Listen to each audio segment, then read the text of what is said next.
Di sana kini kita bermain game. Petra aku ni candu main game dari kecil ngah. Apalagi menembak-nembak wah. Dari kecil acok nembak buruang. Jadi olahraga menembak-nembak wah candu benar. Kini cuba lah main game leko lah kabisa.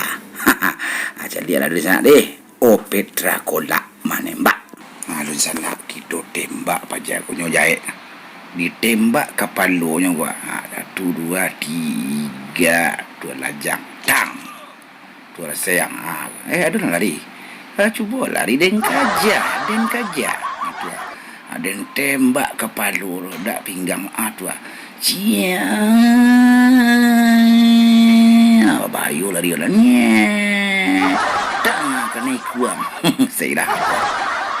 Tua. Awak dah jumpa gara-garahan.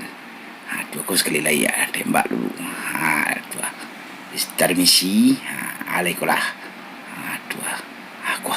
Aku siapa? Pak kau gampang nembak. Dia tembak kepada pak tu. Dia tapik dua sayang. Kena ambil ijai baju langit apa malah lari. Iya dia lari lah dan tembak.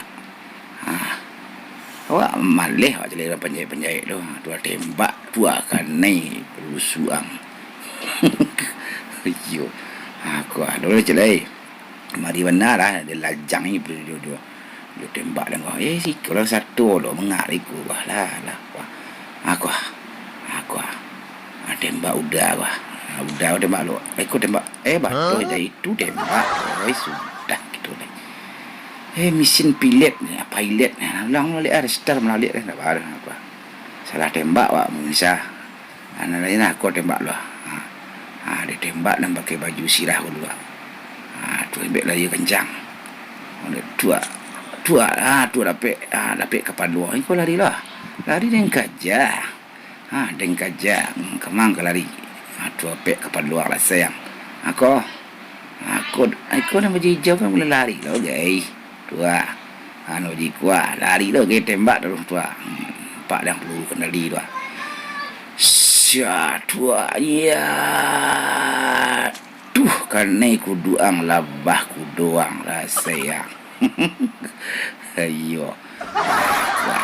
Ada kulah. Dua. Kini pajak kau tembak di sana. Dua ditembak. Aku lah nak naik. Ya, dua. Sekancang tu peluru dua. Alas onde langan nak naik rabahnya. Rasai. Petra lo lawan menembak. Itu kena jual dulu. Kini apa kau tembak dah. Nampak onda gedang wah. Nyo penjahit lo kau. Nak kena tembak kau. Dia kata pek tembak kepalanya kalau dapet kau gak payah ngarun senak. Nyo bonda soalnya orang bonda kau payah menembak tu. Tembak lu. Tang onde dak akan naik dah. Alah.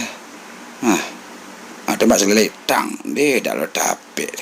Dia lari tembak kau pasti dapet dapet kau lah selesai main tembak dangkan naik gua dah jilaparnya lah sayang halah lu sana itu dah pun sana main game aku sambung deh ayo malah